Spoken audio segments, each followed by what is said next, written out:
पाना नहीं जीवन को बदलना है साधना, पाना नहीं जीवन को बदलना है साधना। धुएं सा जीना व्यर्थ है,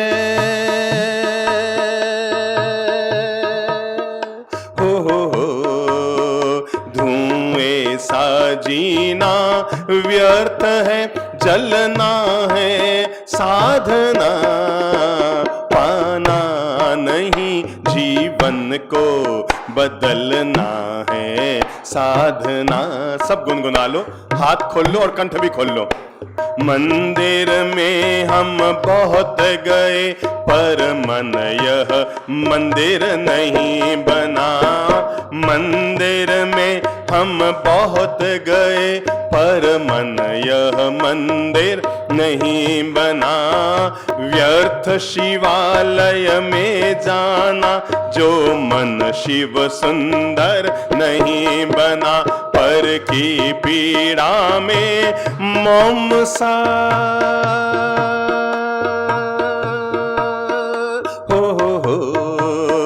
पर की पीड़ा में मोम सा पिघलना है साधना, पाना नहीं जीवन को बदलना है साधना, पाना नहीं जीवन को बदलना है साधना। मुंड मुंडाना बहुत सरल, मन का मुंडन आसान नहीं, मुंड मुंडाना बहुत सरल, मन का मुंडन आसान नहीं। व्यर्थ बभूत रमाना तन पर यदि भीतर का ज्ञान नहीं, व्यर्थ बभूत रमाना तन पर यदि भीतर का भान नहीं। पल पल समता में इस मन का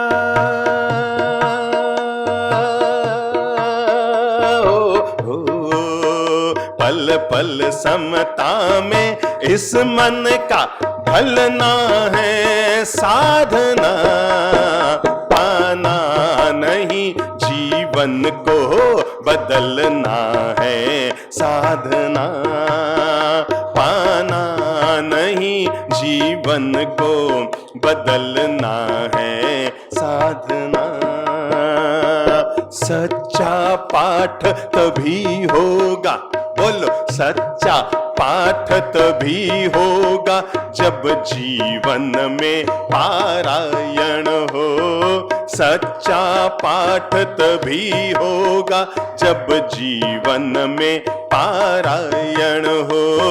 सांस सांस धड़कन धड़कन से जुड़ी हुई रामायण हो, सांस सांस धड़कन धड़कन से जुड़ी हुई रामायण हो। प्रभु प्रेम पंथ पर जन जन का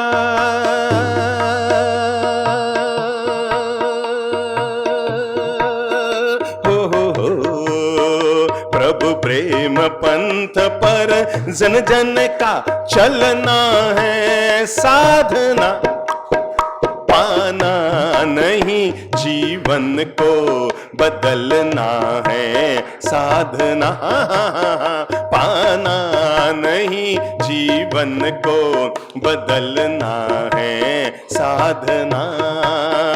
धुएं सा जीना मौत है,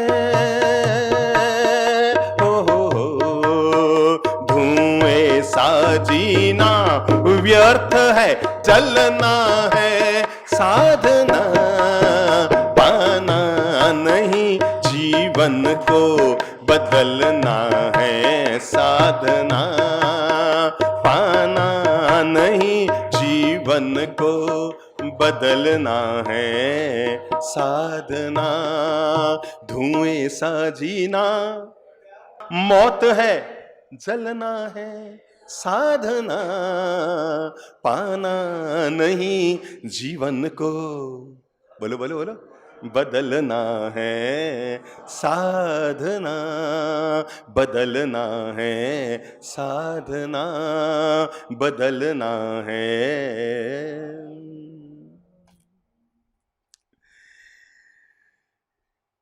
इंसान जब भी महान होता है तो अपने चेहरे के रंग के कारण नहीं होता। इंसान जब भी महान होता है तो अपने जीवन जीने के ढंग के कारण होता है। हमारे चेहरे का रंग कैसा है ये जिंदगी के लिए 10-20% तो महत्व रखता होगा, पर हमारे जीवन जीने का ढंग कैसा है ये जिंदगी के लिए 80 से 90% महत्व रखता है। भगवान श्री महावीर हो या भगवान श्री बुद्ध, भगवान श्री कृष्ण हो या भगवान श्री राम, आज ये सब लोग मंदिरों में इसलिए नहीं पूजे जाते कि इनका चेहरा सुंदर था। सोच सोच कर सोचिएगा, मैं जो बात कह रहा हूं उसको गंभीरता से लीजिएगा कि ये सारे महापुरुष मंदिरों में इसलिए नहीं पूजे जाते कि इनका चेहरा सुंदर था। मैं जीवन का राज आपको बता रहा हूं, ये महापुरुष इसलिए नहीं पूजे गए कि इनका चेहरा सुंदर था। अगर 2500 साल के बाद महावीर और बुद्ध पूजे जा रहे हैं, अगर 5000 साल के बाद कृष्ण पूजे जा रहे हैं और हजारों हजार वर्ष बीत जाने के बाद भी राम इस धरती पर पूजे जा रहे हैं, तो इसलिए नहीं कि उनका चेहरा सुंदर था। सच्चाई यह है वो इसलिए पूजे जा रहे हैं क्योंकि उनका चरित्र सुंदर था। सुंदर चेहरे के लोग तब तक याद रहते हैं जब तक शमशान में नहीं पहुंच जाते। अरे सुंदर चरित्र के लोग तब तक याद रहते हैं, कहते हैं ना, जब तक सूरज चांद रहेगा। किसका नाम रहेगा? अमीर का नाम रहेगा, संपन्न का नाम रहेगा, सुंदर का नाम रहेगा। अरे कितने ही सत्ताशील राजा इस धरती से चले गए, कितने ही अमीर इस जमीन में गर्त में समा गए, और कितने ही सौंदर्यवान लोग बुढ़ापे की दहलीज पर पहुंचकर किस हालत में पहुंच गए। मेरे भाई, सुंदर लोग समाप्त हो गए, सत्ताशील लोग समाप्त हो गए, संपन्न लोग समाप्त हो गए, पर वे लोग धरती पर पूजे गए जिन्होंने जीवन को संयम से जिया, जिन्होंने एक नैतिक और पवित्र जीवन जिया। इतनी सी बात से मेरे आगे के प्रवचन को समझ लीजिएगा। और वो बात इतनी सी है, जब बच्चा 6 महीने का होता है ना, और घर में पालने में लेटा हुआ है या मम्मी की गोद में है, या समझ लो आंगने में ही बिछाने पे लेटा हुआ है, और वो लेटा हुआ बच्चा यूं यूं यूं यूं यूं यूं हाथ पांव चलाता है, पांव भी चला रहा है, हाथ भी चला रहा है, अठखेलियां खेल रहा है, और घर के लोग सब आजू बाजू इकट्ठे हैं, और उसकी अठखेलियों को देखकर घर के लोग, सब लोग पता है क्या बोलते हैं? दादाजी बोले, और देखो देखो देखो देखो देखो, इन्हें ठुड्डी मारे पर गई है। और दादी क्या बोलती है? इन्हें होठ मारे पर गया है। और बुआ बोलती है ना, गाल मारे पर गया है। और पापा जी बोले, इन्हें आंखें मारे पर गई है। और चाचा जी बोलते हैं, इसके कान मेरे पर गए हैं। और मम्मी क्या बोलती है?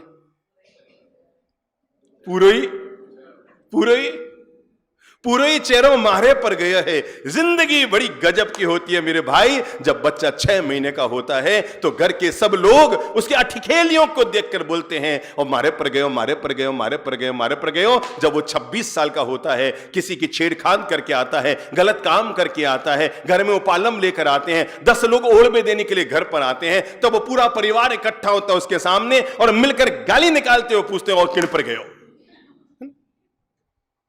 इसका अर्थ समझे आप? 6 महीने का बच्चा चेहरे के बलबूते चलेगा, पर 26 साल का युवक चेहरे के बलबूते नहीं, बोलो बोलो बोलो बोलो बोलो, चरित्र के बलबूते चलेगा। इसलिए आज जो मैं बात कर रहा हूं वो संपन्न होने की बात नहीं कर रहा हूं, वो सफलता की बात नहीं कर रहा हूं, वो सौंदर्य की बात नहीं कर रहा हूं। आज जो मैं बात कर रहा हूं वो जीवन को सुंदर बनाने की बात कर रहा हूं।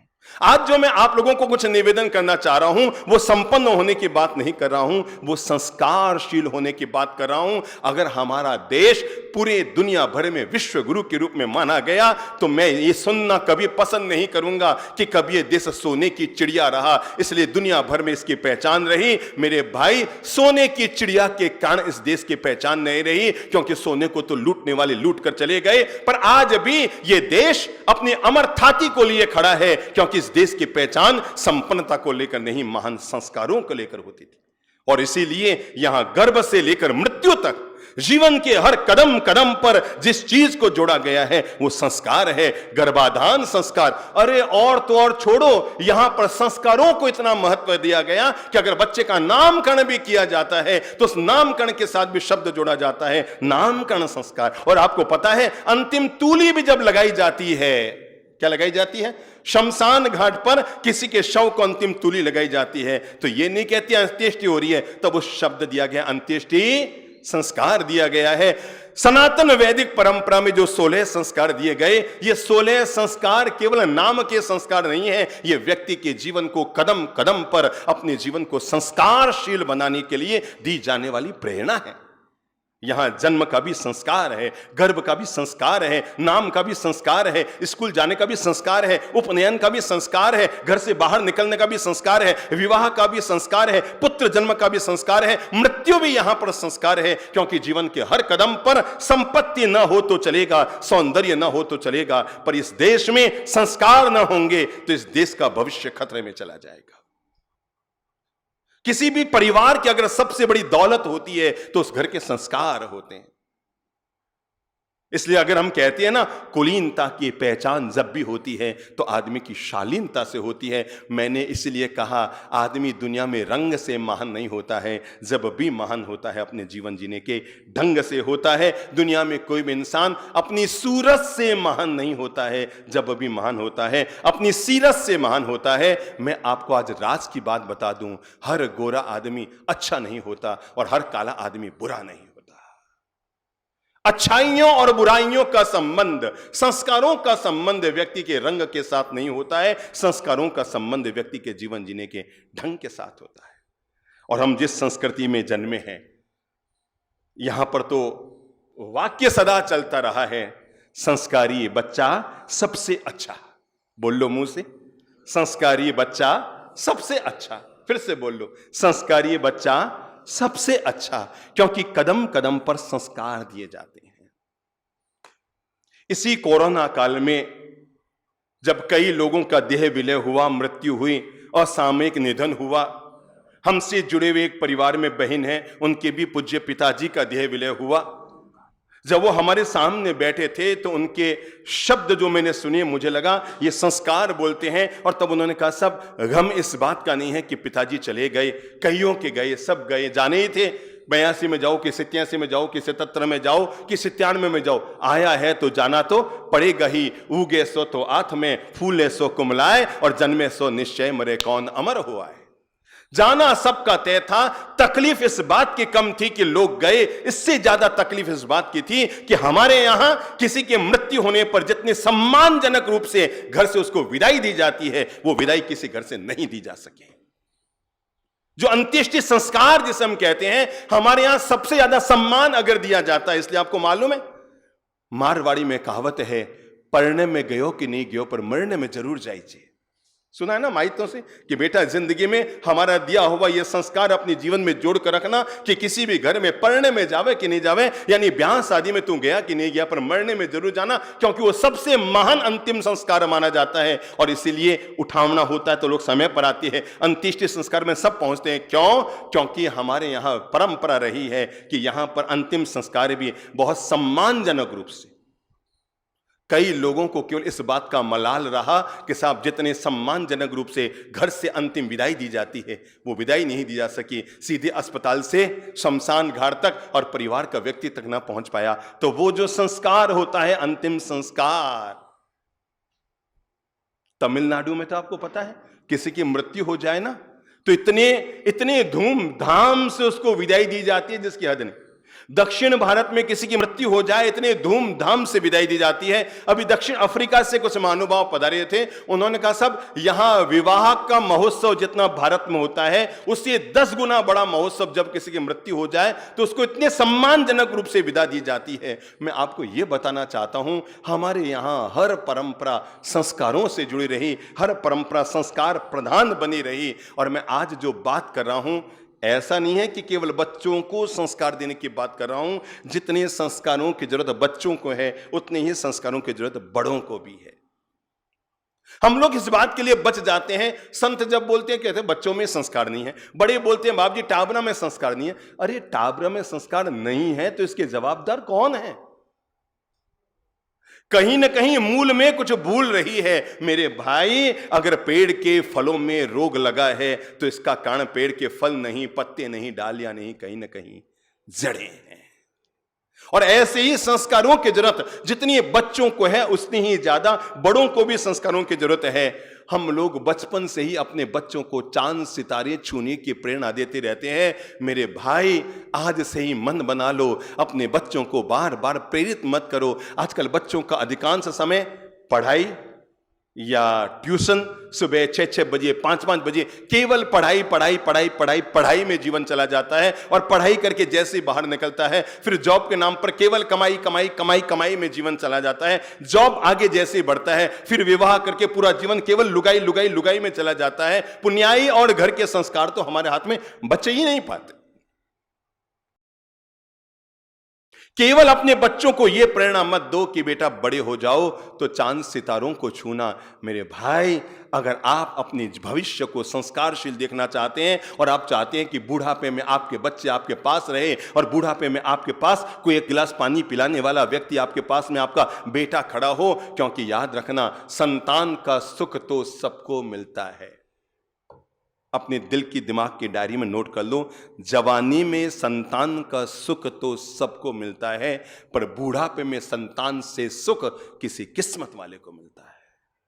कि आपने अगर 2 शब्द कह दिए और बेटा आपके सामने न बोला और आदर अदब कान कायदा इज्जत का अगर विवेक रखा, समझ लो आपने बच्चे को पढ़ा लिखा कर तैयार कर दिया। वो पढ़ाई लिखाई भी क्या काम आएगी कि आपने जिस बच्चे को पढ़ा दे लिखाने में लाखों लाख रुपए स्वाहा किए थे, आज आपने 2 शब्द बोले और बेटा झट से बोल पड़ा पापा जी मैं नहीं सह सका, पापा जी मैं नहीं, मम्मी मुझसे नहीं होगा ऐसा। हम इतने ज्यादा केवल बाहरी व्यवस्थाओं पर ध्यान देते रह गए। इसलिए हम कहते हैं कि अपने बच्चों को केवल चांद सितारे छूने की प्रेरणा मत दो। अगर आप दे सकते हैं तो उन्हें माँ बाप के चरण छूने की प्रेरणा दो, ताकि बुढ़ापे में एक गिलास पानी पिलाने वाला आपके पास में हो। क्योंकि चांद सितारे छूने की प्रेरणा दी ना तो एक दिन वो अपनी बीवी बच्चों को लेकर छूमंतर हो जाएंगे। अगर आपने केवल अपने बच्चों को चांद सितारे छूने की प्रेरणा दी तो एक दिन वो छूमंतर हो जाएंगे, पर चरण छूने की प्रेरणा दी मां बाप के तो बुढ़ापे में आपके पास आपको नजर आएंगे। बच्चों में संस्कार डालने के लिए जरूरी है कि घर के जो बड़े हैं, अभिभावक हैं, वे भी अपने जीवन को बहुत संस्कारशील जिए। अपने बच्चों के लिए केवल विल छोड़कर मत जाइए। कई अमीर लोग बैठे हैं आप में यहां पर, और मैं उन सबको जीवन का पाठ पढ़ाते हुए कहूंगा कि अपने बच्चों के लिए केवल विल छोड़कर मत जाइएगा। अगर छोड़ सकते हैं तो गुड विल छोड़कर जाइएगा, क्योंकि विल आज नहीं तो कल खत्म हो जाएगी। पर आपने अपने बच्चों के लिए गुड विल छोड़कर गए तो आने वाले कल को भी बच्चों के लिए काम आएगी। याद रखना, पहचान से अगर काम मिला तो एक बार मिलेगा। बोल लो, पहचान से अगर काम मिला तो एक बार मिलेगा। पापा की पहचान थी, काम करा दिया। चाचा की पहचान थी, काम करा दिया। पड़ोसी की पहचान थी, काम करा दिया। पहचान से अगर काम मिला तो एक बार मिलेगा, पर काम से अगर पहचान मिल गई तो जिंदगी भर मिलती रहेगी। इसलिए वक्त आने पर बच्चों को शॉर्टकट ये मत बताओ कि बेटा मैं अपनी पहचान से तुम्हारे ये काम करा दूंगा। उसको बोला बेटा तो ऐसा जी कि तुम्हारे काम से तुम्हारी जिंदगी में पहचान बन जाए। मैं केवल विल छोड़कर नहीं जाऊंगा, गुड विल छोड़कर जाऊंगा। और एक बात तय है, अच्छे संस्कार किसी मॉल में नहीं मिलते। क्या? अच्छे संस्कार किसी मॉल में नहीं मिलते। अच्छे संस्कार जब भी मिलते हैं घर के अच्छे माहौल में मिलते हैं। अच्छे संस्कार, दुनिया में ऐसा कोई मॉल नहीं है जहां पर अच्छे संस्कार मिलते हो। अच्छे संस्कार जब भी मिलते हैं घर के माहौल में मिलते हैं। आओ सबसे पहले हम एक काम करते हैं, अपनी जिंदगी के माहौल को सुधारते हैं। अगर आप बच्चों के सामने पति पत्नी आपस में छोटी छोटी बातों को लेकर कलह करते रहते हैं, सुधारिए।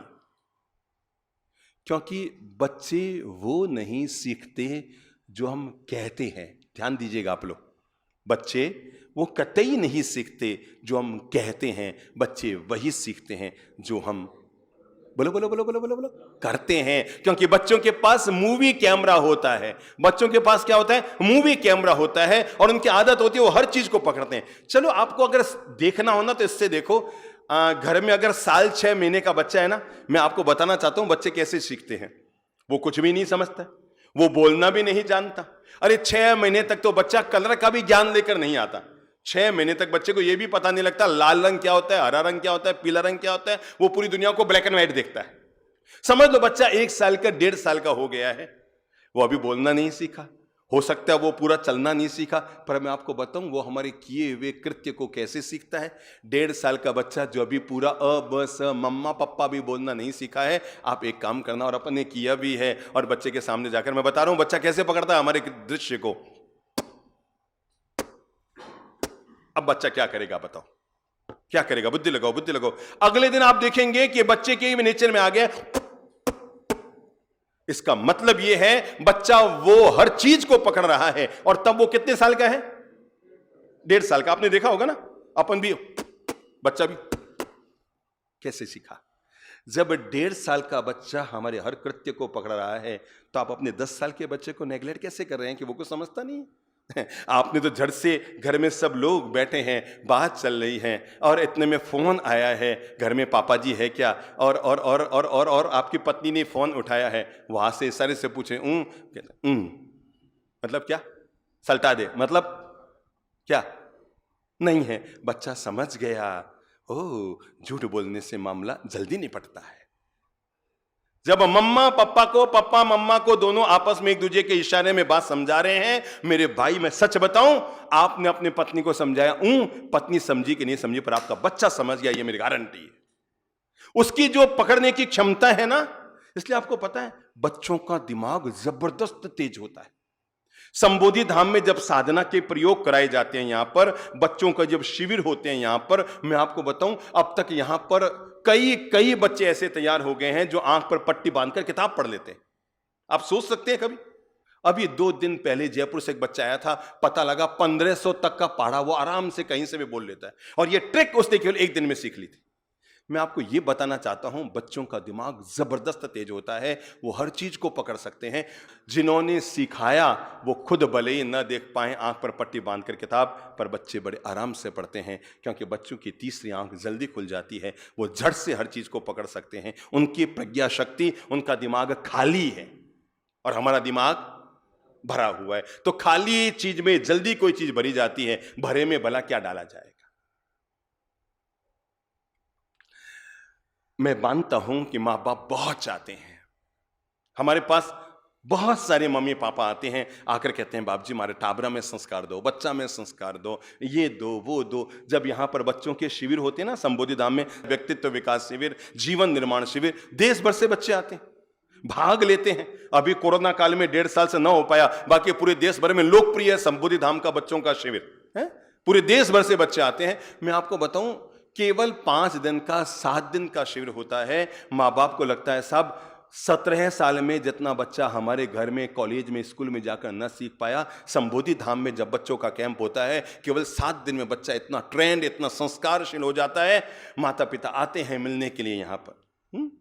तो अब माता पिता अंदर आए, बच्चा अपने रूम से बाहर आता है, पहला संस्कार यहाँ से दिया जाता है, और वो है सम्मान का संस्कार, यानी प्रणाम का संस्कार। मैंने देखा बच्चा दौड़ के जाता है, पहले दिन ये संस्कार पा लेता है कि माता पिता को जब भी प्रणाम करो तो घुटने टिका के प्रणाम करो। हम बच्चों को बचपन में ये पाठ पढ़ा देते हैं, बेटा जो व्यक्ति सुबह उठकर अपने माता पिता के सामने सम्मान पूर्वक घुटने टिका देता है, उस व्यक्ति को पूरी जिंदगी में किसी और के सामने घुटने टिकाने की जरूरत नहीं पड़ती है। अगर तुम चाहते हो कि तुम्हारे घुटने कभी न टिके, अगर तुम चाहते हो कि तुम्हारी जिंदगी में सफलता का द्वार खुले, तो पहला संस्कार है बड़े बुजुर्गों को प्रणाम का संस्कार। घुटने टिका के बच्चा प्रणाम करता है, माता पिता की आंखें सजल हो जाती है। गुरुदेव गजब हो गया, अरे 17 साल में हमारे घर में टावर कहीं नहीं सीखियो, यहां 17 घंटा हुआ है।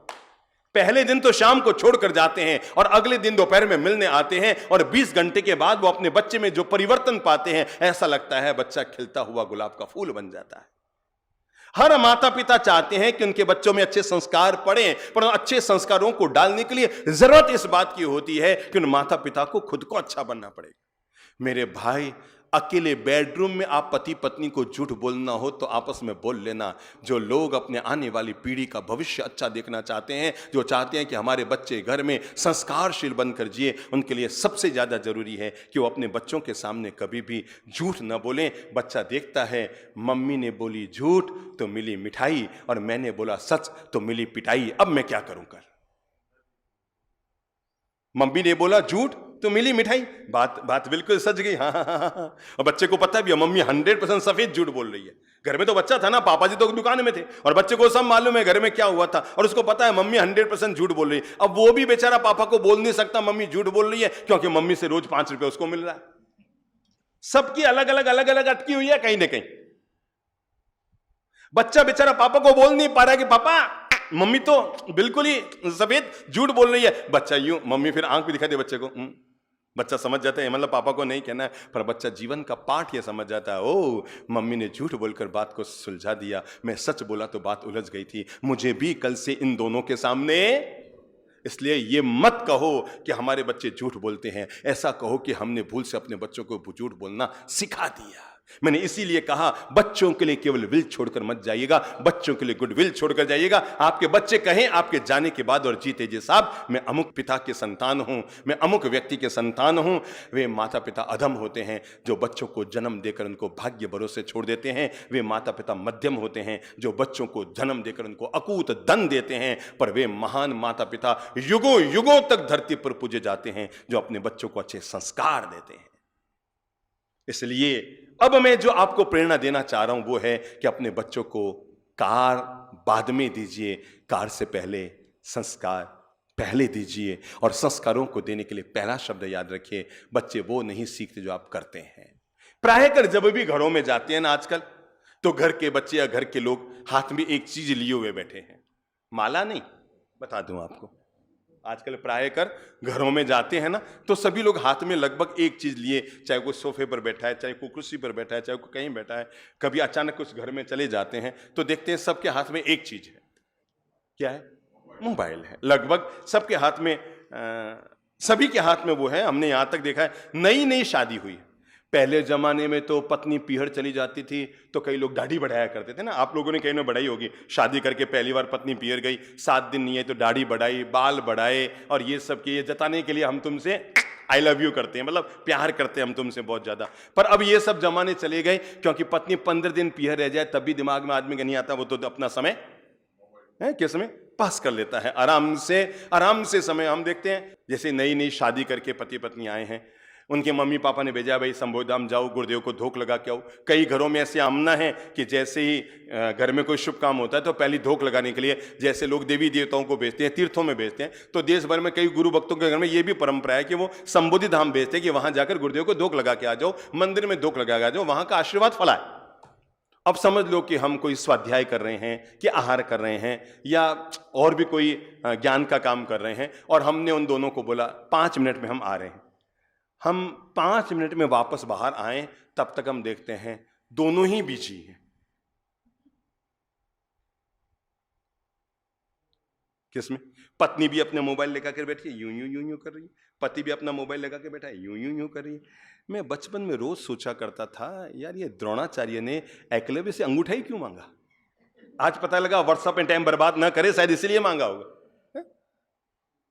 यूं यूं यूं यूं यूं यूं यूं यूं ना करता रहे, शायद इसीलिए उन्होंने अंगूठा मांग लिया होगा, और आने वाली पीढ़ी के लिए संदेश छोड़ दिया होगा कि यह अंगूठे का उपयोग, तो मैं अंगूठा छाप बनने के लिए इस अंगूठे का उपयोग कुछ अच्छे सार्थक काम। और मैं देखता हूं वो, मुझे लगता है यार इनकी शादी को 5 दिन हुए हैं, क्या इतने धाप गए ये कि एक दूसरे को नहीं देख रहे, दोनों ही मोबाइल को देख रहे।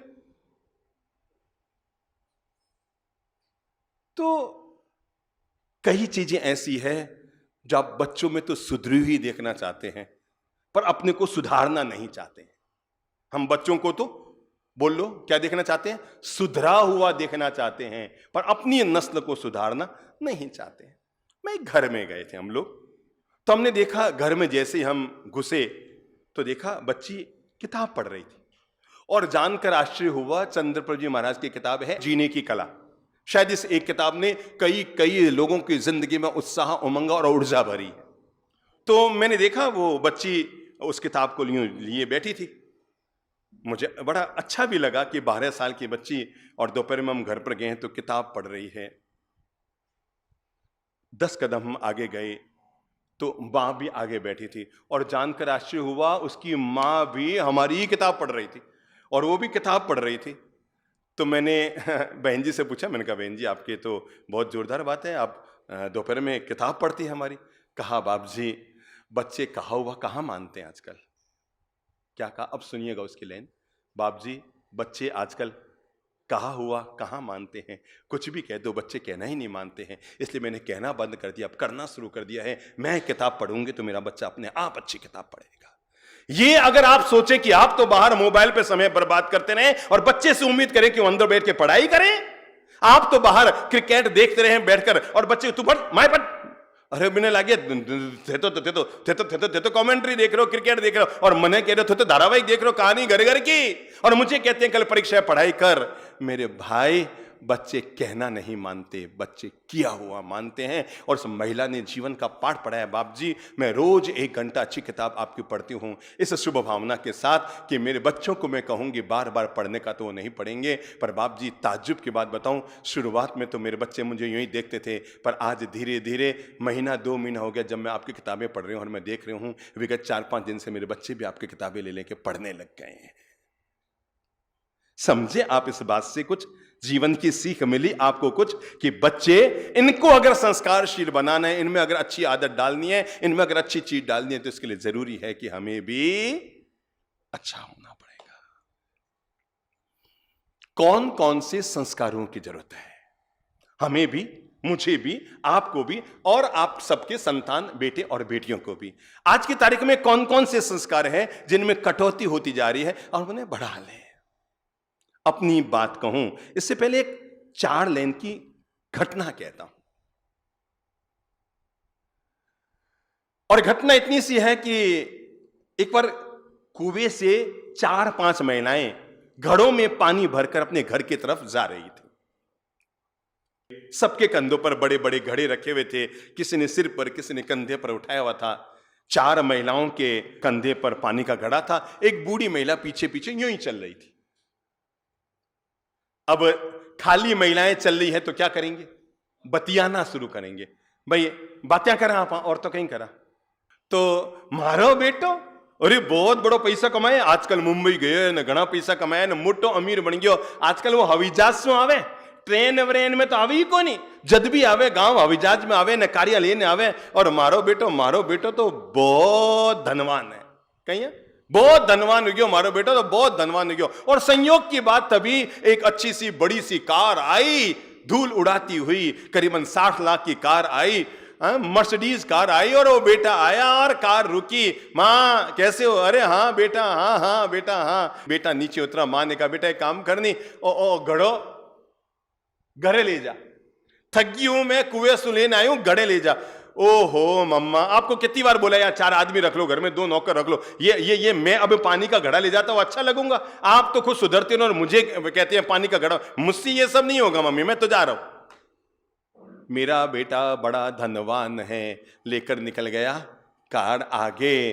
तभी दूसरी महिला अपने बेटे का गौरव गाने लगी। उसने कहा मेरा बेटा बड़ा पहलवान है, कुश्तियां लड़ता है, कुश्तियां, अखबारों में फोटो आते हैं उसके, पेपर में फोटो आते हैं, टीवी में नाम आता है उसका। और इतने सारे घर में सोने के पदक लेकर आया है, गोल्ड मेडल लेकर आया है घर में। हमारे तो घर की सारी खूंटियां किससे टंगी हुई है, गोल्ड मेडल से भरी हुई है। मारो बेटा तो बड़ा मोटा पहलवान है। और इतने में वो 140 किलो का कुश्ती खेलने वाला पहलवान बेटा वहां से आता है। माँ फिर उसे कहती है बेटा और थोड़ा घड़ो ले जा मारो। बेटा फिर कहता है मम्मी मैं इसलिए पहलवान बना हूं, इसलिए नाम कमाए कि तुम्हारे घड़े उठाता रहूं, मेरी इज्जत पानी में मिलाएगी, मैं तो मुझसे ये तुम्हारे घड़े वड़े नहीं उठते, मैं तो पहलवान हूं, कुश्तियां खेलता हूं, कुश्तियां। ठीक है, पहली मां का भी चेहरा लटक गया। किस वाली मां का, धनवान वाले बेटे की मां का। फिर किसका लटका, पहलवान। अब तीसरी बोली मारो बेटो, विद्वान है विद्वान। अरे जहां वो बोलता है उसको सुनने के लिए हजारों लोग टीवी में आते हैं ना उसके लेक्चर। मोबाइल में आते हैं, टीवी में आते हैं, घणो मोटो नाम कमाया, अखबारों में उसके लिए कितना नाम आता है, कितनी मालाएं, कितना सम्मान उसको दिया जाता है, और ये कितनी यूनिवर्सिटियों ने उसको सम्मान दिया है, मारो बेटो दुनिया रो सबसे बड़ो विद्वान। और संयोग की बात ये बनी कि वो भी उधर ही आ गया। और तब उस तीसरी माँ ने कहा, बेटा ले और पानी रो घड़ो ले जाऊं, थगी बेटा ले जा। तब विद्वान ने कहा, माँ थने पते मारो कितना मोटो नाम चले, अरे कल कोई मुझे घड़ा उठाए हुए मोबाइल से मेरा फोटो खींच लेगा तो मेरी कितनी बेइज्जत होगी। मुझसे तुम्हारे घड़े वड़े नहीं उड़ते हैं मम्मी, हैं? मुझसे तुम्हारे घड़े, एक आदमी रख लो वो तुम्हारा काम कर लेगा, मैं अब कोई घड़े उठाऊंगा तुम्हारे। अब तीसरी का भी चेहरा कहीं बोले बेटा ने, टाबरा ने कहीं बोले, टाबर तो दिक्कत ही होने लग गई है। पहले लोग बड़े होने पर बड़े होते थे, अब लोग बहुत जल्दी बड़े होने लग गए हैं। बड़े बड़े बने कि नहीं बने पर बच्चे जरूर बड़े बन गए हैं। पहले पता है 50 साल में और अब में क्या फर्क आया? इतना सा फर्क आया है, पहले जब विवाह होता था तो बहुएं डरती थी, पता नहीं केड़ी सासू मिलेला, पता नहीं केड़ी सासू मिलेला, पता नहीं केड़ी सासू मिलेला, डरती थी ना, पता नहीं केड़ी सासू मिली, पता नहीं केड़ी सासू मिली। जमाने ने करवट ये बदली है। बोलो बोलो बोलो बोलो बोलो बोलो, जोर से बोलो, जोर से बोलो, हैं? अब डरने की बारी किसकी हो गई है? अब सासू डरती है, पता नहीं केड़ी बहू वाला, पता नहीं केड़ी बहू वाला, पता नहीं केड़ी बहू वाला। मैं आपको बताना चाह रहा हूं, अब बच्चे बहुत जल्दी बड़े होने लग गए हैं। बड़े होने नहीं लग गए, अपने आप को बड़ा मानने लग गए हैं। पिताजी तो अब उनको भोले लगते हैं, औड लगते हैं, उनकी बातें लगती है पुरानी जमाने। आप पापा जी आपको समझते तो है नहीं, लगभग हर पिता ने अपने बच्चे के मुंह से बात सुनी होगी, मम्मी आप समझते नहीं हो, पापा आप समझते नहीं हो, सुना होगा, हर किसी ने सुना होगा। मैं कई बार सोचा करता हूं, अरे जिसको दूध पीना अपन ने सिखाया, जिसको पानी पीना अपन ने सिखाया, जिसको अंगुली पकड़ के चलना जिसने सिखाया, जिंदगी जीना जिसने सिखाया, अरे मेरे भाई जिसने 1000 बार तुम्हारे लैट्रिन और सुसु से सने हुए कपड़ों को साफ किया, इंसान की कितनी मूर्खता होती है, उन्हीं माँ बाप को अपने सामने मुंह से बोल देता है, पापा आप नहीं समझते हो, मम्मी आप नहीं समझते हो। जिसने बोलना सिखाया, ये बच्चे उन्हीं को चुप रहना सिखा देते हैं। जिंदगी करवट लेती है। इसलिए बड़ा होना तो अच्छी बात है, पर दुर्भाग्य है कि अब लोग बड़ा मानने लग गए हैं खुद को। मैं 5 किताबें क्या पढ़ लेते हैं और 4 रुपये क्या कमाने लग जाते हैं, अपने आप को बाप का भी बाप मानने लग जाते हैं। तीनों के चेहरे लटक गए। चौथी महिला तो बेचारी चुपचाप चल रही थी, उसे पता था कि न तो उसका बेटा धनवान है, न विद्वान है, और न ही पहलवान है। अब मैं कौन सी बात करूं? वो बेचारी चुपचाप सहमी सहमी चल रही थी कि मैं क्या तारीफ करूं। इतने में देखा उसका भोला भाला बेटा जो गांव में रहता था, सीधा साधा, ज्यादा पढ़ा लिखा भी नहीं था, ज्यादा पैसा भी नहीं कमाता, गांव में जो छोटी मोटी कमाई हो रही थी कर रहा था। वो बच्चा सामने आया, 25 साल का बच्चा, और आते ही मम्मी को उल्हाना देते हो बोला, माँ आपको कितनी बार कहा है, अब आप उम्र वाले हो गए, हम बच्चे बड़े हो गए, आप कंधे पर सिर पर पानी ढोके लाए, अच्छे लगता है क्या? दो मुझे दो मुझे दो। और ये कहते हुए उसने माँ के सिर पर रखे हुए घड़े को छीन लिया और अपने कंधे पर लेकर तेज गति से आगे रवाना हो गया। पीछे जो बुढ़िया महिला चल रही थी, उसने चारों से कहा, भाई 1 मिनट तो रुको, मुझे कुछ बात कहनी है। कि क्या माँ जी? कि बहनों मुझे एक बात ये कहनी है, तुम में से एक का बेटा तो पहलवान है, चेहरा लटका कर चला गया, तुम में से एक का बेटा धनवान है, उसने भी चेहरा तुम्हारा लटका दिया, तुम में से एक का बेटा विद्वान है, उसने भी तुम्हारा चेहरा लटका दिया। अरे मेरी अच्छी बहनों, सबसे किस्मत वाली ये चौथी महिला है जिसका बेटा संस्कारवान है। इसके पास क्या है? इसके पास कौन सी दौलत है? इसके पास कौन सी संपत्ति है? इसकी बेटे की खासियत पहलवान, विद्वान और धनवान नहीं है, इसके बेटे की खासियत संस्कारवान है। एक बार आंख बंद करके कल्पना करो, एक आदमी को बहुत सुंदर और संपन्न बच्चे मिले हैं और एक आदमी को बहुत संस्कारशील बच्चे मिले हैं। मुझे इतना सा बता दो, किसका बुढ़ापा सुखी होगा? बोलो, सब बोलो।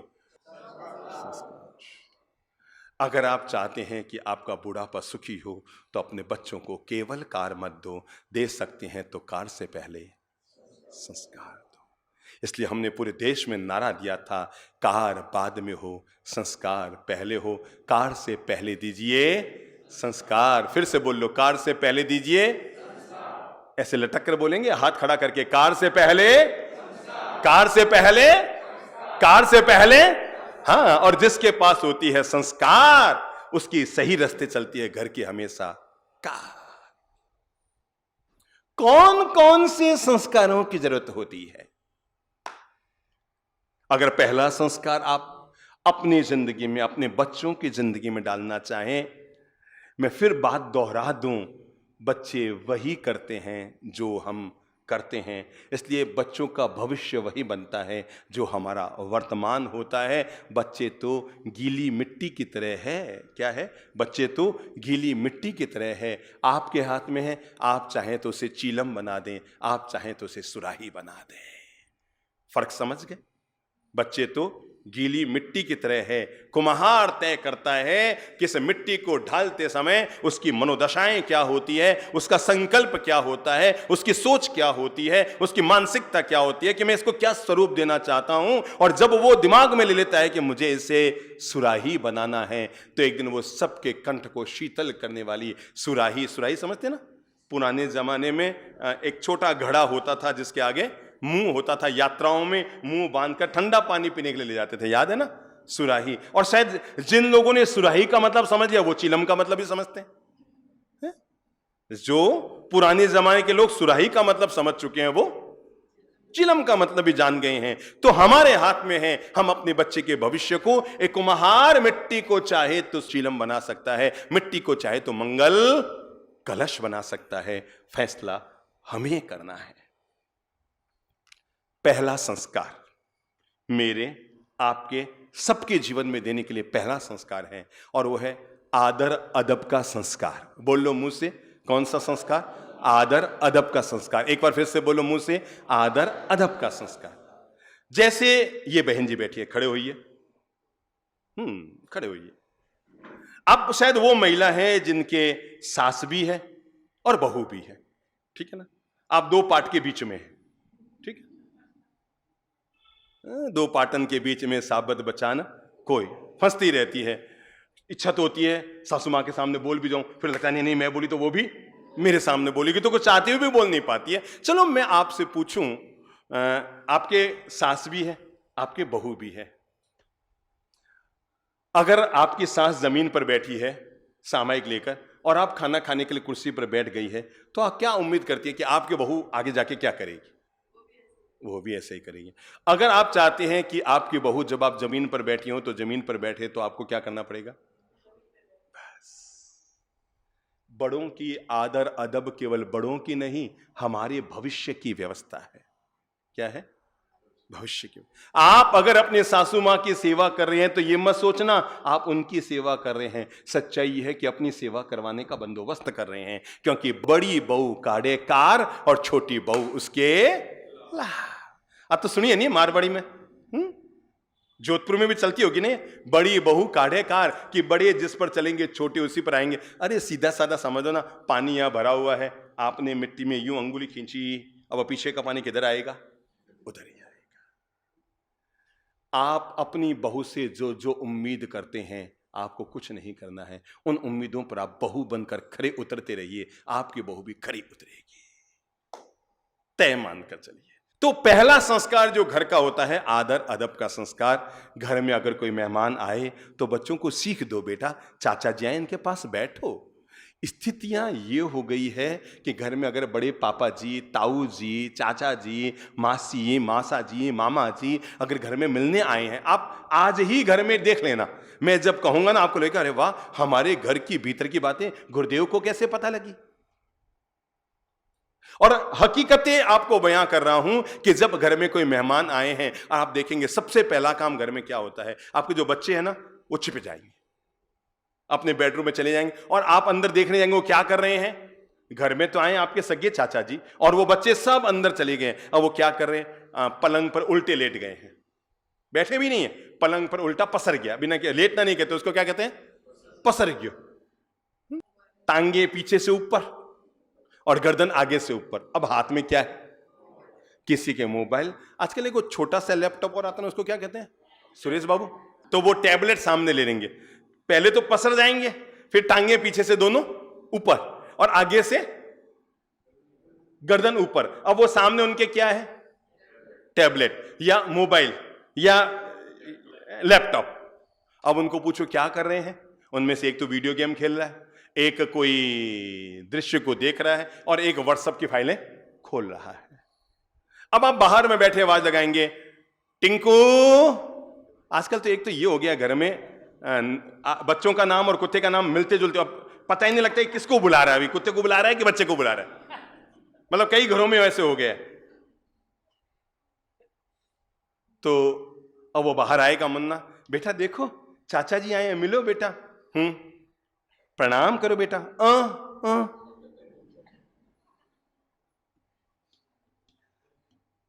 ये मैं एक्सरे कर रहा हूं आपके घर का।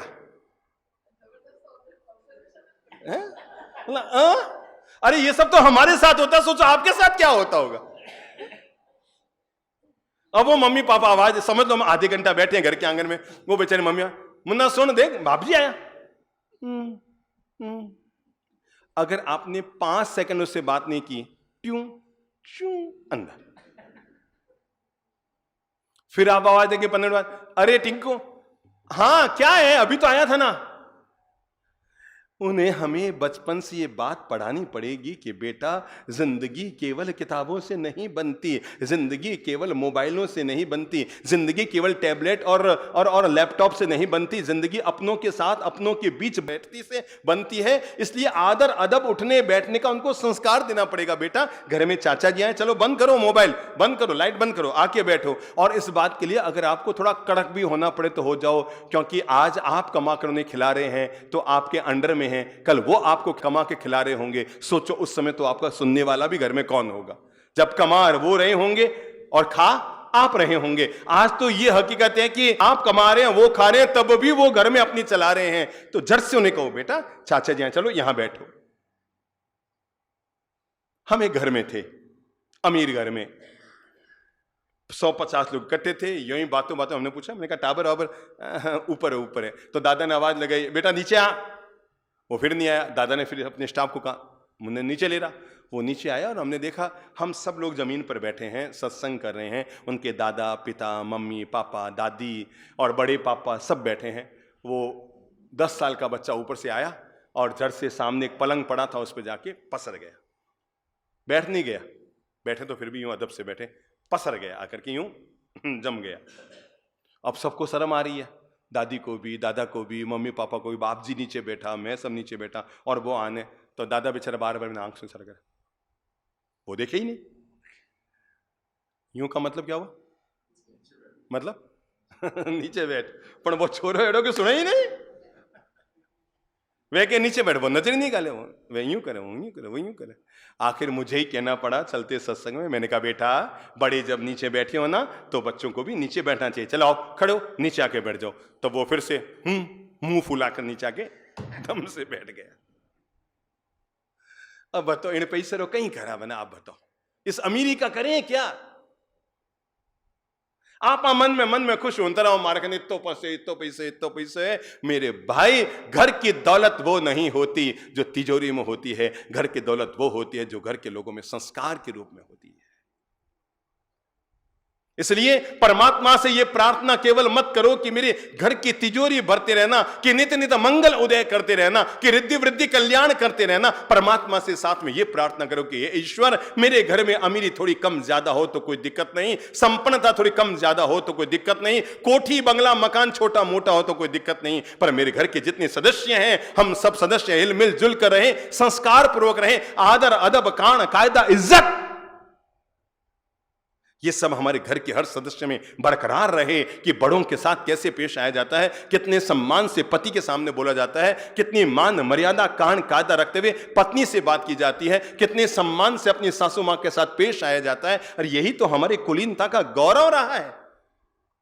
आप बड़े कुल के हैं, ऊंचे कुल के, इसकी पहचान कोई आपका पहनावा है क्या, कोई महंगी घड़ी है क्या, कोई महंगी कार है क्या, यह सब कभी कुलीनता की परिचायक नहीं होती। मेरे भाई दूध दही छाछ घी मक्खन ये सब एक ही कुल के हैं, फिर भी मूल्य अलग अलग क्यों है।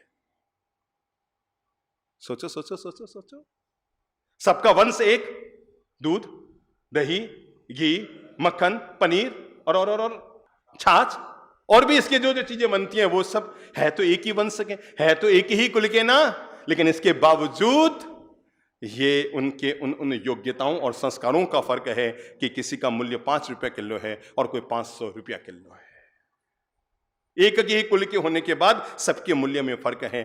हम पहले चरण में पहला संस्कार लें, हम बड़े बुजुर्गों की मान मर्यादा का ख्याल रखेंगे, उनके सामने कभी ऊपर नहीं बैठेंगे, आदर अदब का ख्याल रखेंगे, उनका नाम जब भी लेंगे सम्मान पूर्वक लेंगे। बेटा इधर आओ, इधर आओ, आगे आओ बेटा, आपका नाम क्या है बेटा? और आगे आओ बेटा, घबराओ मत, आपका नाम क्या है? आरुष, ठीक है ना? आपके पापा जी का नाम? अभिषेक, यही नाम है ना? चलो, आप कितने साल के हैं? आगे आओ बेटा, 9 साल के हैं। जन्म आपको मम्मी पापा ने दिया, पर आज पापा का नाम बोलना मैं आपको सिखा देता हूं। पापा का नाम अभिषेक नहीं है। मैंने क्या पूछा? पापा जी का नाम। क्या पूछा? तो पहले बोलो श्री अभिषेक जी पारक। आप पारक ही हो ना? देखो ये तो मुझे भी पता है ना? तो दोबारा अब बोलो, पापा जी का नाम क्या है? पारक। पापा को जाके बोलना, पापा जी पैदा आपने किया, पर आपका नाम गौरव से लेना मुझे संबोधि धाम के गुरु जी ने सिखाया। ठीक है ना? आज पहली बार सीखा ना? मैं ये बताना चाहता हूं, जिन बच्चों की पढ़ाई पर हमने अब तक 10-10, 20-20 लाख रुपए खर्च कर दिए, कितने? 10-10, 20-20 लाख रुपए खर्च कर दिए। अभी बात तो यहां से शुरू हो रही है कि उनको आदर के साथ पिता और माता का नाम लेना भी वे स्कूलें नहीं सिखा पाई, जहां पर आपने केवल बस का किराया और वहां के क्या नाम फीस के रूप में आप तक न करते 5 लाख तो खर्च कर दिया उसको। 5 तो पक्का। पहले जितने रुपया में आदमी सीए करता इतने में तो मैं प्रेप भी नहीं हुए। अब बात तो पक्की है सुरेश बाबू, पहले जितने धन में आप लोगों ने सीए किया होगा या जो भी पास किया होगा, 10,000 में सीए किया, सीए, अच्छा सीए तक पहुंच गए। वो कहते हैं 10,000 में तो सीए तक पहुंच गए, अब 10,000 में तो प्रेप तक भी नहीं पहुंचेगा बच्चा, घर से बाहर भी नहीं निकल पाएगा, स्कूल में वो भी नहीं होगा, क्या कहते हैं एडमिशन भी नहीं होगा उसका। तो पिताजी का नाम बोलो, श्री, जोर से बोलो, जी पारक। और मम्मी का नाम? श्री, फंस गयो फिर। बताओ वो कहीं करिए ने टाबरा ने, बताओ आपने 9 साल 7 साल 6 साल तक इनको स्कूलों में भेजकर पिता का नाम भी नहीं सिखाया। आप इन्हें केवल एक बार यहां संबोधि धाम में होने वाले बच्चों के कैंप में भेज दिया होता तो आज ये अपने पिता का नाम सम्मान पूर्वक बोलना सीखा हुआ होता, क्योंकि यहां की पहली सीख है मिठाई में घी। बोल लो, मिठाई में घी, और पिता के नाम के साथ जी जायका और स्वाद बढ़ा देता है। मिठाई में क्या हो? बोलो बोलो, घी। मिठाई में खरो घी और पिता रे नाम रे साथ जी। तो मारो नाम कहीं है? श्रीमती आयुषा जी पारक। और दादी सारा नाम? जी पारक। मैं इस बच्चे के माध्यम से इस प्रवचन को देश भर में कम से कम 50 लाख लोग सुनेंगे, और मैं उस हर परिवार को ये प्रेरित करना चाहूंगा, मेरे भाई शिक्षा की जवाबदारी स्कूलों पर छोड़ दो, जॉब की जवाबदारी कंपनियों पर छोड़ दो, पर प्लीज संस्कारों की जवाबदारी आप खुद उठाए रखो। ये दुनिया में कोई स्कूल नहीं देगी, और अगर संस्कारों की कमी रह गई तो स्कूल का कुछ नहीं बिगड़ेगा, जो बिगड़ेगा आपका बिगड़ेगा। स्कूलों को तो पूरी फीस मिल चुकी है, उनका क्या बिगड़ेगा? इस बच्चे को मैंने प्रतीकात्मक खड़ा किया है और लाखों लोग इस प्रवचन को सुनेंगे, और मैं सुनने वाले हर व्यक्ति से कहना चाहूंगा, इस बच्चे को प्रतीक मानकर आज से आप सजग हो जाएं। हम अपने घर के कान कायदा आदर अदब के बारे में, भले ही वो इंग्लिश मीडियम स्कूल में गए हों, वहां पढ़ाने के साथ पहली शर्त डाल दो, साहब ये हमारा बच्चा अपने पिता का नाम जी और श्री के साथ लेगा। अगर ये शर्त मंजूर हो तो हमारा बच्चा आपकी स्कूल में, नहीं तो दुनिया में बहुत स्कूलें हैं। कोई राम जी, कृष्ण भगवान जी कोई अनपढ़ तो नहीं रह गए थे ना, इंग्लिश स्कूलों में गए बगैर, महाज्ञानी बन गए थे ना। तो उनके पहली शर्त डालो, साहब हमारा बच्चा आपके स्कूल में आएगा तो कम से कम उसे माता पिता का नाम तो अदब से आदर से बोलना सिखा दो, जी के साथ, श्री के साथ, आदर अदब के साथ। मैंने कहा पहला संस्कार, और वो है आदर। बोलो, सब बोलो मुंह से, ताकि आप कल से सुबह अपने घर में डालना शुरू कर सकें। और वह है आदर अदब का संस्कार। बड़े अगर नीचे बैठे हों तो हमें उनके सामने ऊपर कुर्सी पर नहीं बैठना चाहिए। बड़े अगर पालथी मार कर बैठे हों तो बच्चों को सिखाओ कि हमें अपना पांव ऊपर रखकर नहीं बैठना चाहिए, ये बड़ों का अपमान होता है। बच्चों को सिखाओ कि बेटा अगर बड़े किसी भी बात को बोले तो उनके आदर अदब का ख्याल रखना चाहिए, उनको नेगलेक्ट घर में नहीं करना चाहिए। बच्चों को सिखाओ कि बेटा अगर पापा दुकान से, ऑफिस से, फैक्ट्री से शाम को घर पर आए हैं, वो सुबह 8 बजे गए, शाम को 8 बजे घर आ रहे हैं और आपको कार की आवाज से पता लग गया है कि बाहर पापा जी आए हैं, तो घर में बैठे मत रहिए,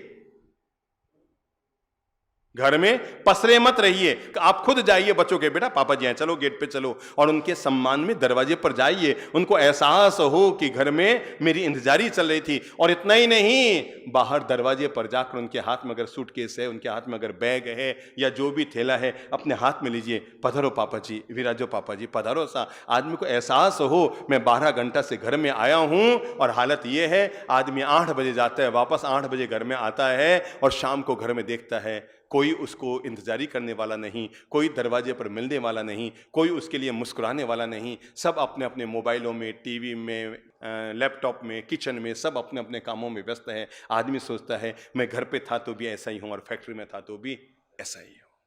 ये आदर अदब के संस्कार बच्चों में हो कि बेटा पापा जी आए, दौड़ के जाओ, दरवाजे पे जाओ, पापा जी आए, जाओ दरवाजे पे पांव छुओ, पधारो पापा जी, स्वागत है, मैं आपने इंतजारी कर रहा था, हाथ में सूटकेस लो, अंदर आओ, सम्मान पूर्वक उन्हें बैठाओ और खिसक मत जाओ। 2 मिनट के बाद एक गिलास पानी लाकर में उनके हाथ में दो। ये घर के कान कायदा मर्यादा व्यवस्था होती है। अगर बच्चा पिता के सामने बोल रहा है तो मैं माताओं से कहूंगा वो बच्चे का पक्ष ना लें और उनके सामने अपने पति से ना कहे, भले ही ठीक कह रहा है कि नहीं कह रहा है, पर बच्चे को सिखाओ बेटा, ऊंचे घराने के बच्चे, ऊंचे गुण कायदे के बच्चे अपने माता पिता के सामने जबान नहीं चलाते, आंख नीची करके बात करते। बाप ने डांटा, बेटी की नजर नीची रह गई, समझ लो बाजी जीत गए। और बाप ने डांटा और बेटा भी सामने बोल पड़ा, समझ लो पूरे जीवन की बाजी हार गए। बस अगर एक पिता ने अपने 22 साल के बेटे को 2 टेढ़े शब्द कह दिए, 25 साल के बेटे को, 26 साल के बेटे को 4 टेढ़े शब्द कह दिए, तब भी बेटे की नजरें अगर नीची रह गई, सॉरी पापा जी, तो मान लो कि आपने जीवन की बाजी जीत ली। और अगर आपके बोलते के साथ बेटा आप पे बरस पड़ा, पापा जी आप समझते क्या हो, आप तो हर समय ये करते हो, समझ लो आप जीवन की बाजी हार गए। जीवन के लिए जो मैं दूसरी प्रेरणा आपको देना चाहूंगा संस्कारों के मामले में, पहली है कान कायदे का संस्कार, आदर अदब के संस्कार। दूसरे संस्कार बच्चों को जरूर दो, वो है स्वच्छता का संस्कार। क्या है, ध्यान में ले लो, स्वच्छता का संस्कार। अगर बच्चों के नाखून बड़े हुए हैं, सावधान रहें। चाहे वो बेटा है या बेटी, अपने बच्चों को प्रेरित करें, बेटा नाखून नहीं बढ़ाने चाहिए, इसका नाम ही नाखून है। जिसमें नहीं होता खून उसका नाम नाखून, और जिसमें नहीं होता खून वो हमारे शरीर का हिस्सा नहीं हो सकता। इसलिए बेटा नाखून नहीं बढ़ाना चाहिए। बच्चों को संस्कार दो, बेटा बाल को हमेशा अच्छे ढंग से संभाल कर रखना चाहिए। ये जो नई नई फैसले चली ना, भगोना ऊपर रखने, पूरा चारों तरफ खेत साफ कराओ, पता नहीं ऐसी ऐसी फैसले चल गई है, ऊपर टेप दे भगोनो और ऊपर से चारों तरफ से खेत पूरा साफ कर दो। बच्चों को समझाओ कि बेटा तुम्हारा चेहरा किस चीज में सुंदर लग रहा है। पहनावा वो सुंदर नहीं होता जो लड़के लड़कियों को आपस में अच्छा लगता है, पहनावा वो सुंदर होता है जो घर के बड़े बुजुर्गों की शोभाजनक लगता है। वेशभूषा की शालीनता, पहली मैंने कहा आदर अदब की शालीनता, दूसरा मैं कह रहा स्वच्छता की शालीनता। हर घर में यह नियम होना चाहिए, जब बच्चा 9 साल का हो जाए उससे लेकर 90 साल के आदमी तक, कि आपने जो खाना खाया है अपनी थाली खुद धोकर रखें। जो लोग भी हमारी बातों से थोड़ा सा भी प्रेम करते हैं और हमारी बातों का सम्मान कर रहे हैं, मैं देश भर में सुनने वाले हर व्यक्ति और परिवार में यह संस्कार डालना चाहूंगा कि घर में आदत डाल लो, भोजन करने के बाद अपनी थाली खुद धोकर रखें। नियम बना लो आज से। कितना समय लगता है, चलो बताओ तो, आपने खाना खाया, थाली धोने में कितना समय लगेगा बोलो? है? कोई मिट्टी तो रगड़ दी नहीं है, पहले के जमाने की तरह बालू तो रगड़ दी नहीं है कि घरे बांधने जाओ और घरे पीछे भाग में जा और मिट्टी लेकर के भी थाली ने रगड़ो, वो तो काम करना नहीं है ना। क्या करना है, 1 सेकंड का काम है। वो भरा हुआ है आजकल, क्या नाम, वो लिक्विड सोप, वो भरा हुआ है, केवल यूं उठाया, थाली में 4 बार यूं घुमाया, देखो कितना समय लग रहा है। आज से आप में आदत डाल रहा हूं, खाना खाने के बाद थाली दो, आपने यूं उठाया और अब देखो कितना समय लगेगा, कितना समय लगेगा हैं, कितना समय, 1 2 3 4, उसको किनारे रखो, पानी के नीचे लेकर के 15 सेकंड की आलस के पीछे आपको पता है कई बार वो बाई घर पे नहीं आती बर्तन धोने वाली, रात भर वो बर्तन सड़ते रहते हैं, घर के संपूर्ण वातावरण को अशुभ, आप वास्तु दोष कहते हैं। अरे अभी तक तो आपकी स्वच्छता का वातावरण भी घर में है, कौन सा वास्तु दोष, कौन सी वास्तु की बात करें, वस्तु भी सही ढंग से रखनी नहीं आई तो वास्तु की कौन सी बात। जिस घर में रात को सड़ी हुई थालियां पड़ी रहती है उस घर का वास्तु दोष कभी सही हो ही नहीं सकता, गारंटी है मेरी। अगर कोई वास्तु वाला आके कह दे तो मेरे सामने लाकर खड़ा करना, चाहे आप किचन को इधर से उधर और यहां से वहां खड़ा कर देना, आईने को इधर से उधर लगा देना, गमले को यहां से वहां लगा देना, पर जिस घर में अभी तक सड़ी हुई थालियां भी रात को पड़ी रहती है उस घर का वास्तु दोष कभी सुधर ही नहीं सकता है। 30 सेकंड के आलस के पीछे कितनी जीवोत्पत्ति होती है आपको मालूम है। रात भर उसमें जीव मरते हैं, पैदा होते हैं, जीवोत्पत्ति होती है, कितने दोष के भागी बनते हैं केवल 30 सेकंड के आलस के पीछे। कितना सेकंड, 30 सेकंड, आधा मिनट से ज्यादा तो थाली धोने में नहीं लगता ना, कोई ज्यादा बूढ़ा है तो 5 मिनट, फिर से धो लो, यूं यूं यूं किया, वो प्लास्टिक की आती है आजकल रगड़ने वाली, यूं थाली को रगड़ा, नल के नीचे लेके गए, थाली साफ हो गई। हमारी झूठी थाली हमारी मां धोए, हमारी झूठी थाली आपकी बहन धोए, आपकी पत्नी धोए, आपकी दादी साहब धोए, आपकी बेटी धोए, कोई शोभा की बात तो नहीं है ना। इन लक्ष्मियों के हाथ से आप भोजन बनाएं अच्छी बात है, पर अपनी झूठी थाली भी नहीं लक्ष्मियों के हाथ से धुलाएं, ये तो शोभा की बात नहीं है। एक लक्ष्मी के आप अगरबत्ती कर रहे हैं और दूसरी लक्ष्मी के हाथ में झूठे, तो आज से नियम ले लो। चलो कौन कौन लेता है, भोजन करने के बाद अपनी थाली हम खुद धोएंगे, नंबर 1 2 3। हाँ, और मैं कहूंगा टीवी में सुनने वाला भी हर व्यक्ति जो हमारे विचारों से थोड़ा सा भी प्रेम करता है, आज से नियम ले ले, मैं रोज अपनी थाली खुद धोऊंगा। क्या, भोजन करने के बाद अपनी थाली खुद धोऊंगा, कम से कम अपना झूठा बर्तन किसी से नहीं धुलवाऊंगा। 30 सेकंड के काम के क्या आलस। हाँ, अगला जो संस्कार है जीवन में जोड़ने के लिए वो है सहनशीलता का संस्कार। बोलो मुंह से, कौन सा संस्कार, सहनशीलता का संस्कार। कोई छोटी मोटी माथाफोड़ी हो गई है, घबराओ मत, हो गया ठीक है, कोई बात नहीं। बच्चे के लग भी गई ना, आपको पता है पहले जमाने में बच्चे के लग जाती, बच्चा रोता तो माँ बाप कहीं करता था, बताओ, कोई ये रोवे तो पहलवान था कहीं लगे, अरे देख देख देख देख देख, कोई चिंटी तो नहीं मर गई, ये देख, और उसको उत्साहित करो, लग गई तो लग गई। हमें तो इतनी सी खरों चढ़ लग जाए, अरे कोई लग्यो, कर लगी, क्या लग्यो, मम्मी रोने पापा रोने लग जाते हैं, ऐसा लगता है एकदम घर का माहौल बिगड़ गया। अरे यार मन को मजबूत रखो, सहनशीलता दो। शक्ति होना मामूली बात है, सहन शक्ति होना बड़ी बात है। आपके भुजाओं में कितनी शक्ति है ये बात की बात है। जिसके पास शक्ति होती है वो सिकंदर बनता है, जिसके पास सहन शक्ति होती है वो महावीर और बुद्ध बनता है। इसलिए जिंदगी में केवल शक्ति ही हमारे पास ना हो, सहन शक्ति भी हमारे पास हो। छोटी मोटी विपत्ति आ गई, कोई बात नहीं, लाइट चली गई है, समझ आप जान रुके, लाइट चली गई है, अब टाबर है, एसी को नहीं मैं नहीं सुआ, एसी को नहीं मैं नहीं सुआ।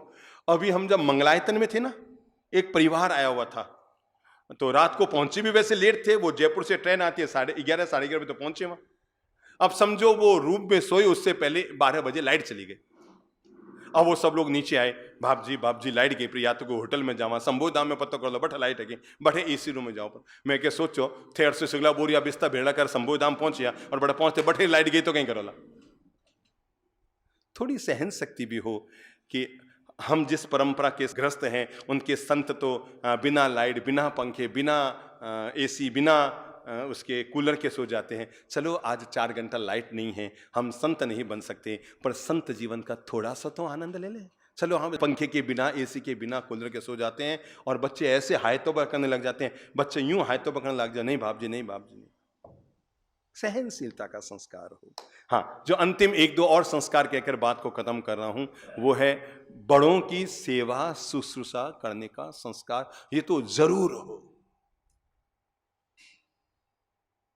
अगर आपको लगता है कि आप 55 साल के भी हो गए हो, समझ गया अशोक जी पारक, अगर आपको लगता है कि आप 55 साल के भी हो गए हो तब भी शर्म मत खाओ। हो सकता है आपकी मां को तो पांव दबाने की जरूरत नहीं है, पर मैं ये आपकी व्यवस्था कर रहा हूं कि अगर आप चाहते हैं बूढ़ापे में आपका बेटा पोता आपके पांव दबाए, भले ही माँ के दर्द ना हो और आपकी करने की ज़्यादा इच्छा ना हो, तब भी सबको दिखाकर उनके पास जाओ, मारे यूं यूं यूं यूं करो। मम्मी के बेटा हमारा पाँव नहीं दुखे, फिर भी यूं यूं। मम्मी के बेटा अरे मम्मी मैं थारो पाँव नहीं दबाऊँ, मारो बूढ़ापे में पाँव दब तो रही व्यवस्था करा रहे हूँ, थारो पाँव मने करे दबाओ ने बताओ, थारे दुखे तो नहीं दुखे, दुखे तो ठीक नहीं दुखे तो ठीक, मैंने उन्हें चिंता को ने मारा पाँव, क्योंकि एक दिन मुझे भी 80 साल का होना है। इसलिए भले ही आप 60 साल के हो गए तब भी ये करने में संकोच मत खाइए। बेटा कितना भी बड़ा हो जाए पर मां से बड़ा तो नहीं होता है ना। तो घर के सारे लोगों में संस्कार बना रहे, बहू में भी, बेटे में भी, पोते पोतियों में भी। दिन भर धंधे में रहा, शाम रा आया, हती तती करी, खाणो वाणो खायो, आप अपने बेडरूम में गया, कहीं जिंदगी हुई बताओ। माँ बाप ने कने आप समय दिया, आप कने टाइम दियो। अरे पत्नी को आपसे बहुत कुछ चाहिए, बच्चों को आपसे बहुत कुछ चाहिए, पर घर में एक बूढ़े मम्मी पापा जिनको आपसे कुछ नहीं चाहिए, केवल थोड़ा सा मीठे बोल और थोड़ा सा आपका टाइम चाहिए कि आके पूछ ले, माँ थारे ठीक है? इतनी माँ तो ठीक है। पापा जी आप ठीक हो? इतने पापा जी ठीक है। तो बच्चों में ये सेवा का संस्कार देने के लिए अपने बेडरूम में जाने से पहले हर इंसान को कहां जाना चाहिए? नंबर 1, आपकी कमर दुखे तो दबाने वाली पास में कोई है और उसकी कमर दुखे तो दबाने वाले आप हैं। एक बार दिमाग में लो, सब लोग सुनने वाले देश भर के लाखों लोगों से मैं अनुरोध करना चाहूंगा, एक बार दिमाग में लो, रात को 2 बजे अगर दादी सा, परदादी सा, दादो सा की कमर दुखे तो दबाने वाला कौन है? इसलिए आज से नियम लो, अपने बेडरूम में बाद में जाएंगे, उससे पहले बोलो बोलो बोलो बोलो बोलो बोलो बोलो, किसके बेडरूम में है? माता जी, पिताजी, दादा दादी, परदादा परदादी। एक बात तो तय मानकर चलना, दुनिया में सबसे बड़े अमीर लोग वे होते हैं जिनके घर में बड़े बुजुर्ग होते हैं, बस। उससे बड़ा दौलतमंद तो दुनिया में कोई होता ही नहीं है, ये बात तो आप नोट कर लेना। अगर आप हमारी बातों से थोड़ा सा प्रेम करते हैं तो ये बात अपने दिलो दिमाग में घर कर लेना कि दुनिया का सबसे बड़ा अमीर 4 भाई थे, एक के हिस्से मकान आया, एक के हिस्से दुकान आई, एक के हिस्से फार्म हाउस आया, एक के हिस्से ऑफिस आई। किस्मत वाला मैं 5वां निकला जिससे मां बाप की सेवा। अमीर ज्यादा तो वही हुआ ना, किस्मत वाला तो वही हुआ ना, सबसे अमीर और सबसे धनवान तो वही हुआ जिसके पास मां बाप की सेवा का धन हिस्से आया, धन हिस्से आया। और उससे बड़ा कौन? निर्धन, जिसके पास सारा धन है पर यह बड़ा धन नहीं है उसके पास। इसलिए अपने आप को अंतः प्रेरित कीजिए, मेरे घर में अगर बूढ़े दादा दादी हैं, उनकी सेवा मैं नहीं करूंगा तो कौन करेंगे? और उनकी सेवा नहीं, किसकी है? किसकी है? किसकी है? किसकी है? मेरी खुद की सेवा करने की व्यवस्था है। अपने बेडरूम में जाने से पहले 5 मिनट 10 मिनट ही सही दादी सा के पास में जाओ, समझे ना बेटा? हाथ में थोड़ा घर का घी ले लो, और उनके पास गए, रोटियों में तो घी दिन भर लगाते हो ना, एक काम किया करो, वो इतना सा घी, दादी सा मना करेंगे, तय है। दुनिया में कोई दादा दादी अपने टाबरों से अपने शरीर पर जरूरत से पहले सेवा नहीं बेटा, नहीं बेटा, मैंने जरूरत को देख लीजिए। आज आप आज ही देख लेना, अभी आप यहां से जाओ ना, उससे पहले, क्योंकि आपके दादी साहब भी कहाँ है? शंभू धाम में है, तो सीधे यहां से गाड़ी में मत रवाना हो जाना, मेरे पास आ जाना, किचन में चले जाना, थोड़ा सा घर का घी ले लेना, दादी साहब के 8 नंबर रूम में जाना और जाकर के दादी सर यूं मैं मना करी, नहीं नहीं नहीं नहीं दादी साहब, मैंने बाप जी नियम डरा दिया, मैंने बाप जी सौगंध डरा दिया, जो मंदिर जाने नियम लेवा तो मंदिर जानो नहीं छोड़ा, माड़ा जपनो नियम लियो तो माड़ा जपनी नहीं छोड़ा, इन ढंग से दादी सरी सेवा रो नियम लियो तो वह भी आपा नहीं छोड़ा ला। 1 मिनट ही सही। और ऐसे ऐसे ऐसे ऐसे ऐसे ऐसे मैं कैसे बताऊं, जिम में जाओगे तो केवल बॉडी तैयार होगी, पर माता पिता के पाँव में यूं घी लगाओगे तो भाग्य तैयार हो जाएगी, किस्मत के बंद ताले खुल जाएंगे। हम सभी लोगों को अपने घर में ये दिव्य संस्कार तो डालना ही पड़ेगा कि हम घर के बड़े बुजुर्गों के, समझ गए ना? बस आज से नियम ले लो, 2 मिनट ही सही, 1 मिनट ही सही, दादा दादी मम्मी पापा जो वयोवृद्ध हैं उनकी सेवा का लाभ जरूर लेंगे। उनके जाने के बाद उनकी तस्वीर पर धूप अगरबत्ती करने के बजाय जब तक वो जीवित हैं तब तक उनकी सेवा का सौभाग्य जरूर ले लें। हाँ, मेरे घर में श्रेष्ठ संस्कार हो, उत्तम संस्कार हो, क्योंकि अच्छे परिवार की पहचान उसके संस्कार ही होते हैं, उनके बोल चाल, आदर, अदब, कान, कायदा, इज्जत, यही उस घर के संस्कार होते हैं। और मैंने आज सहज में संस्कारों की पाठशाला, कौन सी पाठशाला?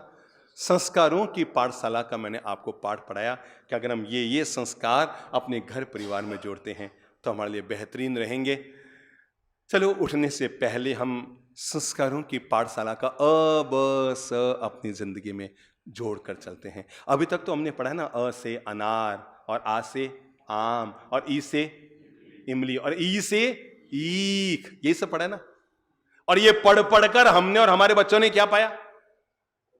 चलो, बहुत साल पहले जब यहां बच्चों का संस्कार शिविर संबोधित धाम में लगा था, तब आदरणीय श्री चंद्र प्रभ जी महाराज ने ये बच्चों को जीवन का पाठ पढ़ाने वाली, मैंने कहा बच्चों को शुरुआत तो बड़ों से ही करनी पड़ेगी ना, तो हम सभी लोगों को जीवन का प्यारा पाठ पढ़ाने वाली एक जीवन की वर्णमाला बनाई थी बच्चों को संस्कार देने के लिए।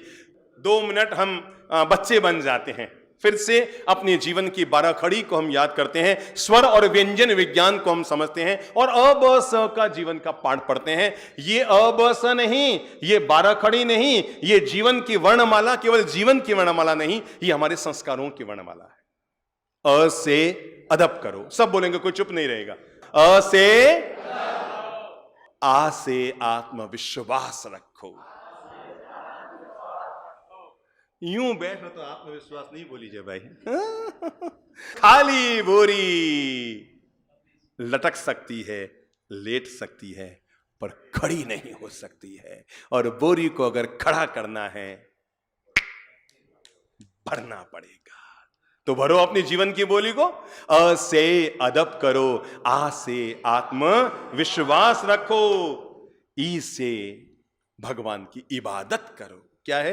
ई से इबादत करो, और ई से ईमानदार बनो, ऊ से उत्साह रखो, और ऊ से ऊर्जावान बनो, ए से एकता रखो, और ऐ से ऐश्वर्यवान बनो, ओ से ओजस्वी बनो, औ से औरों की सेवा करो। उसके बाद क्या है? अंग, अंग से अंग प्रदर्शन मत करो। क से कर्म करो। क्या करो? क से कर्म करो, बुद्धि लगाओ, ख से खरे बनो। क से कर्म योग करो, ख से खरे बनो, ग से गरिमा रखो, और घ से घमंड मत करो। च से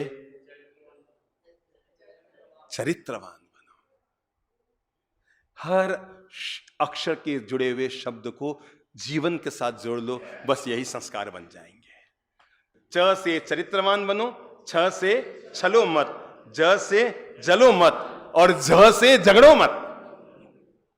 ट से टकराओ मत, ठ से ठगो मत, ड से डरो मत, और ढ से थोड़ा सा ढलना सीख लो। अब इसके बाद क्या है? त से तरक्की करो, थ से थको मत, द से दया करो, और ध से धर्म करो, और न से थोड़े से, बोलो बोलो बोलो बोलो, नरम बनो। ये सब आप जानते हैं, केवल दिलो दिमाग में उतार रहा हूं, याद दिला रहा हूं। प से परिश्रम करो, प के बाद फ, फ से फर्ज निभाओ, ब से बलवान बनो, भ से भलाई करो, और म से महान बनो। य से यकीन करो, र से रहम करो, व से वचन निभाओ, और ल से लक्ष्य को पूर्ण करो। श से थोड़ी सी शर्म करो। क्या करो? शर्म करो। स से समय का सदुपयोग करो, और श से षड्यंत्र मत रचो। ह से हंसमुख बनो। क्या है? थोड़ा सा मुस्कुरा के बोले ना, ह से हंसमुख बनो। अब पीछे क्या बचे? क्ष से क्षमा करो। बोल लो, क्ष से क्षमा करो, त्र से त्राही मत मचाओ, अंतिम ज्ञ से ज्ञानी बनो, और इसी के साथ वर्णमाला पूरी करो।